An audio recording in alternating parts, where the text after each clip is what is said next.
नमस्कार, आदाब, सत श्री अकाल। मैं ओपी सिंह आपका शहर में आपका स्वागत करता हूं। दर्शकों, सबसे पहले मैं आपसे क्षमा चाहूँगा क्योंकि साहित्य जगत की खबरों को लेकर के, साहित्य पे चर्चा को लेकर के मैंने कदम काफ़ी पहले उठाए थे और उसमें आगे काम नहीं कर सका था। आज वो कड़ी फिर से शुरू कर रहा हूँ। साहित्य जगत में जो तमाम लेखक हैं, मैं उनकी लिखी हुई पुस्तकों पर समीक्षात्मक बातें करूँगा। मैं चाहूँगा कि वो पुस्तकों के जो कंटेंट है आप तक पहुँचे, आप जान पाएँ कि उन पुस्तकों में क्या लिखा है, किस गहराई तक जाकर उस लेखक ने वो किताब लिखी होती है। इस क्रम में मैं अपने मित्र राजेश झा से आग्रह किया था कि वे पवन सक्सेना जी का इंटरव्यू करें। पवन सक्सेना जी जो साहित्य अकादमी से पुरस्कृत हो चुके हैं, उन्होंने किताब लिखी है चंबल का शौर्य। चंबल का शौर्य जो किताब है, इसमें उन्होंने दिखाया है कि डाकुओं के लिए बदनाम चंबल का क्षेत्र असल में डाकुओं के लिए नहीं, बल्कि क्रांतिकारियों की उपजाऊ जमीन, क्रांतिकारियों की भूमि मानी जाती है। उन्होंने इस बात को साबित करने के लिए कई ऐसे चरित्र का लेख इसमें उल्लेख किया है जो क्रांतिकारियों के जनक माने जाते थे, उनके गुरु माने जाते थे। उन्होंने इस प्रयास में काफ़ी मेहनत की और इसी का नतीजा निकला जो उनको सरकार ने साहित्य अकादमी का पुरस्कार दिया। आइए जानते हैं कि राजेश झा ने उनसे क्या बातचीत की और उन्हें क्या साझा किया आपसे। आज हम श्री पवन सक्सेना जी से बातचीत करने जा रहे हैं। पवन जी की ये पुस्तक चंबल का शौर्य बहुत चर्चित हो रहा है इन दिनों, और एक रंगकर्मी, लेखक, पत्रकार के रूप में इनका बड़ा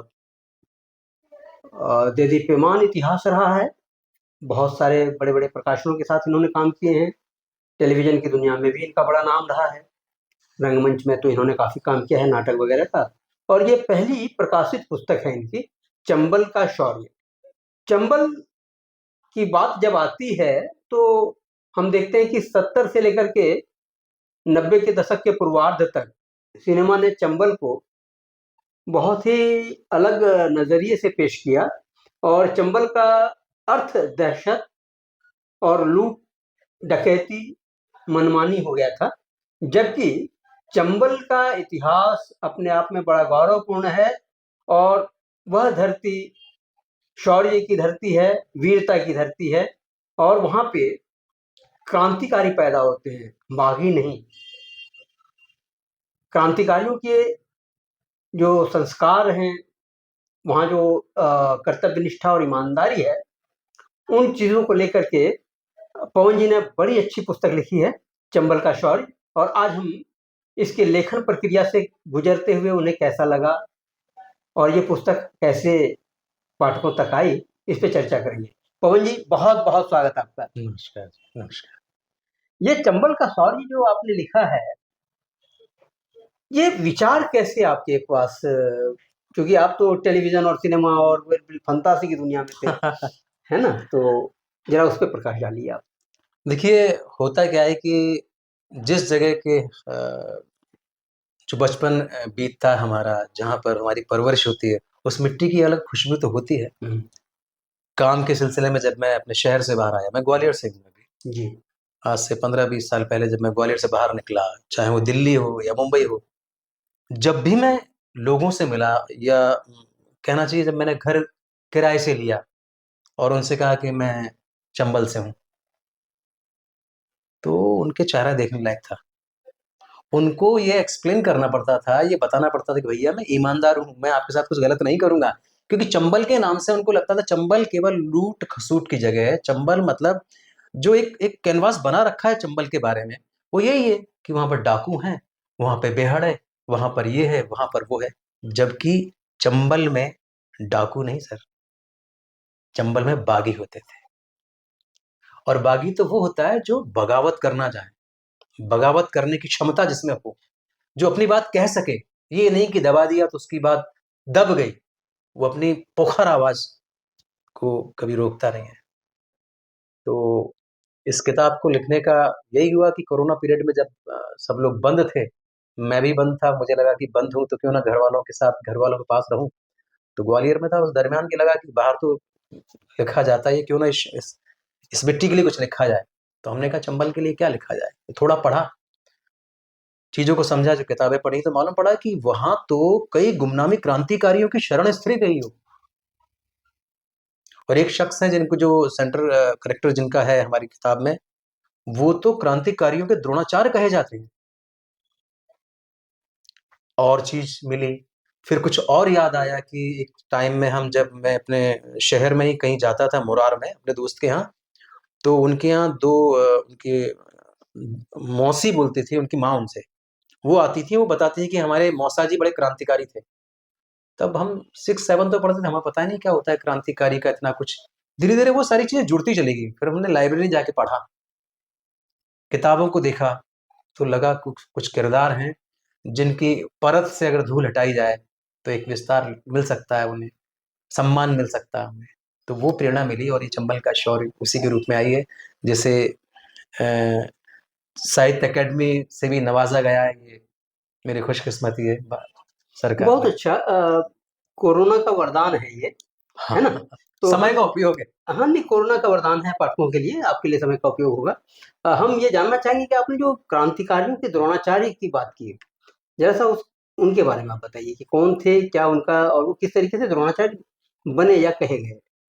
सर क्या होता है कि इसके जो केंद्रीय जो नायक हैं, वो हैं गेंदालाल दीक्षित।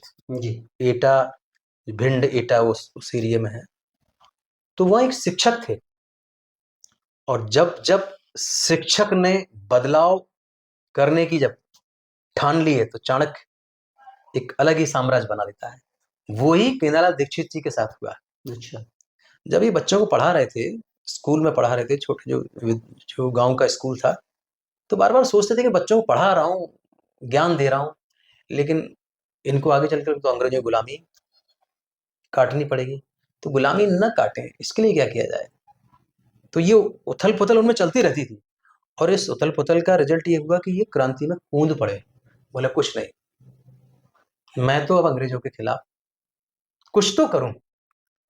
और फिर उन्होंने कहा कि इसके लिए क्या करना पड़ेगा? बोला संगठन बनाना पड़ेगा। तो उन्होंने मातृवेदी एक संगठन बनाया, और संगठन के लिए चाहिए धन, बल, जन। बात धन की आई, शुरुआत कैसे करें? तो शुरुआत उन्होंने अपने खुद से की। अपने घर की गुल्लक जो उन्होंने रखी हुई समय के लिए, वो फोड़ी, उसको फोड़ा, और उससे पैसे निकाल के उन्होंने शुरुआत की। बोला अब ठीक है, तो चलें। और वहाँ के जब उनको लगता था कि यहाँ का जो नगर सेठ है, वो तो मेरा शिष्य है, उससे कहेंगे, सहयोग करेंगे, और सबका जब इसमें योगदान होगा तो एक बहुत बड़ी क्रांति होगी। जब वो गए, और नगर सेठ ने कहा कि महाराज, आप पंडित जी हैं, प्रणाम करता हूँ आपको, लेकिन मेरे भी बच्चे हैं, अंग्रेजों से कौन लेगा दुश्मनी? आप एक काम कीजिए, मुझे तो माफ कीजिए। तब इनके दिमाग में एक बात आती है कि यार, भारत माँ की तो किसी को फिक्र है ही नहीं, फिर क्या करें?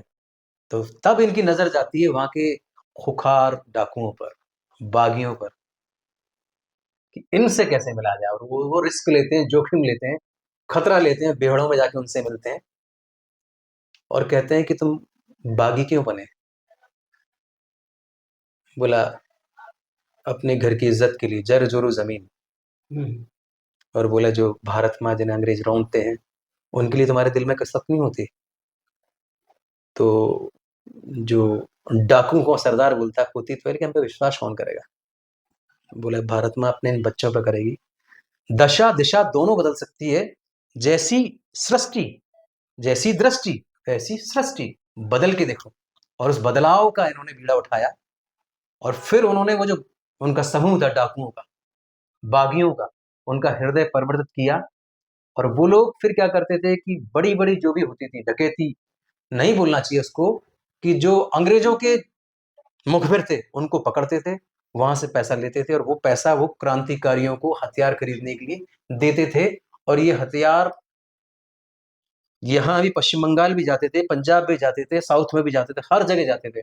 तो सारे लोग इनको अपने गुरु मानते थे। रामप्रसाद बिस्मिल के गुरु थे। अरे तो वाह! इस तरह से इनको द्रोणाचार्य कहा जाता है। बहुत बढ़िया।